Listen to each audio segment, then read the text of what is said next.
I mean, I could talk about this for days. I'm always fascinated about with SEO because it is such a gray area. There's all these different opinions, and then there's what actually works, right? And that said, where do you see SEO evolving to? Any Oh, predictions? uh, man, I think SEO will still be an important part of a website's experience, Hmm. um, because unless governments break up Google's monopoly, like, man, more and more people are going to be using Google.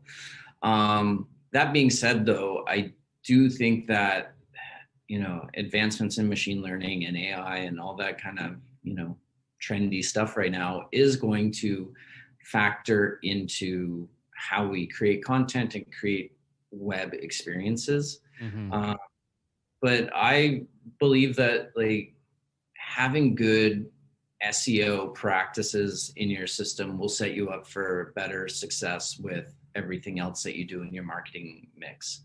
And so if you have a good foundation, um, you're going to, do well with the ads and with the social media and with your newsletters and all that other stuff that helps to generate revenue. But SEO as a service, I don't know. I don't know yet. I think that there's still room for it, for Hmm. sure. But I think that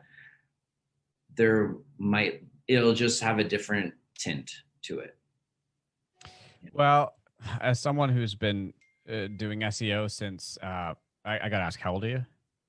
Uh, 19. No, I'm 30, Sorry, 30. 35.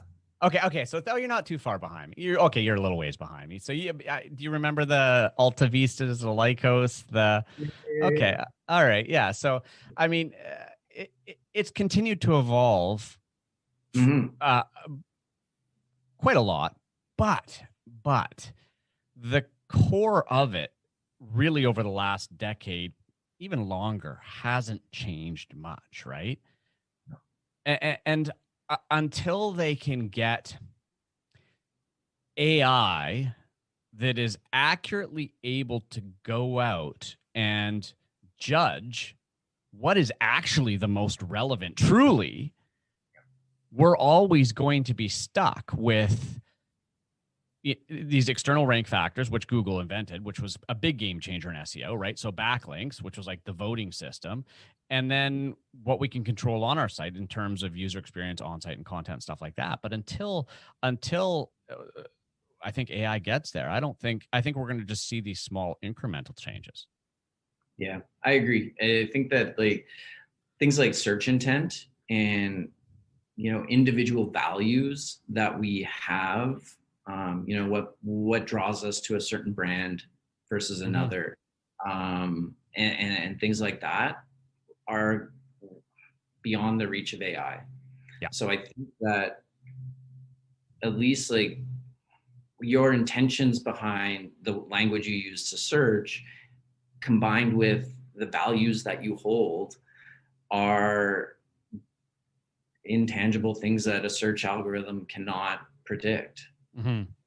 And so, if phones are listening to us and showing us ads based on our conversations, they don't really know, like, the whole context or the relationship that you have to the words that you use. And so I Mm-hmm. think it'll be really hard for them to really take over our work, so to speak. Yeah, and it's interesting when you say ads. I mean, there are obviously a lot of resources are going into being able to better, more effectively target ads. And they say our phones aren't listening to us, but I call bullshit because there's been so many times I'll be talking about something, then pick up Facebook or whatever and be like, why is there an ad for that? It's too much to, like, just be a coincidence. Exactly. Just And it happens to everybody now. We're all like, no, it's bloody well listening. But to be able to search up organic results on that, I don't know how they'd ever be able to do that because I mean it's such a massive database that even serving local variations is tough. serving individual organic results based on a person would be, God, I don't even know how to do that. But I never say never. I mean, quantum computing and AI, right? Game changers, I guess. Yeah. They're way smarter than I'll ever be. So I'm sure they'll figure something out. But like to your point, like with ads, like they could show ads for whoever's willing to pay the most. And if the organic search results are meant to be, ranked in some capacity, how would they ever show what like an equitable way of showing those results, right? Yeah. And honestly, one of my beliefs too with organic is I think they update the algorithm just to refresh the SERP, just to put new people in. Because I mean, I've been doing this long enough now where there's always a cycle. And like it's almost like this unspoken, okay, we have to be fair and give some other companies, some better exposure here. So let's tweak the algorithm and we'll reshuffle it. Because I've seen so many updates now where it reshuffles. I'm like, well, these aren't necessarily better. They're just different. Yeah, totally. I know that Google would love to say that all their algorithm updates are for the better, for the end user. But I agree with you that sometimes it's just like a weird, crappy luck of the draw. Some days you're ranking number 1, the others you're ranking 21st. So and here's the thing, and I think to an extent they don't even really know what it's going to do when they roll it out, because it's not like they have a dev environment. I think with a database that big where they're like, oh, we got dev, we just roll it out and see what happens. No, they roll it out live. And I mean, when was the last update that they basically had to roll back? That was when was that? That was a couple months ago. That was earlier this year, wasn't it? Yeah, it was. Oh man, or late last year. Yeah, it was. I think it was December, because I remember going, "What the hell?" Right, and they had to roll it back. Yeah, totally.